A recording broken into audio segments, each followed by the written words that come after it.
மாகாண சபை தேர்தலை உடனடியாக நடத்துமாறு அரசாங்கத்திற்கு அழுத்தம் கொடுப்பதற்காக வடக்கையும் தெற்கையும் பிரதிநிதித்துவப்படுத்தும் அரசியல் கட்சிகள் ஒன்றிணைந்து அழுத்தம் கொடுக்கப்பட வேண்டுமென இணக்கம் எட்டப்பட்டுள்ளது. தந்தை செல்வாவின் 49வது நினைவு தின நிகழ்வில் பங்கேற்பதற்காக யாழ்ப்பாணம் சென்றிருந்த முன்னாள் வெளிவிவகார அமைச்சர் பேராசிரியர் ஜிஎல் பேரிசுக்கும் இலங்கை தமிழரசு கட்சி மற்றும் ஜனநாயக தமிழ் தேசிய கூட்டமைப்பின் பிரதிநிதிகளுக்கும் இடையிலான சந்திப்பு கடந்த சனிக்கிழமை மாலை இடம்பெற்றுள்ளது.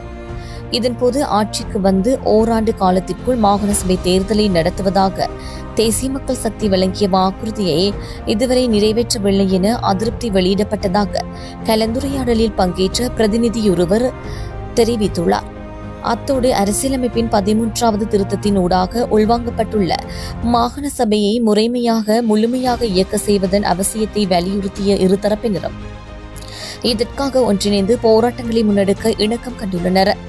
மேலும் முன்னாள் சபாநாயகர் கரு ஜெயசூரிய தலைமையிலான சமூக நீதிக்கான தேசிய இயக்கத்தின் முன்னெடுப்புகள் குறித்தும் ஆராயப்பட்டதோடு எதிர்காலத்தில் அந்த அமைப்போடு இணைந்து அரசாங்கத்தின் மீது பலமான அழுத்தங்களை பிரயோகிப்பதற்கும் இந்த சந்திப்பில் தீர்மானிக்கப்பட்டுள்ளது.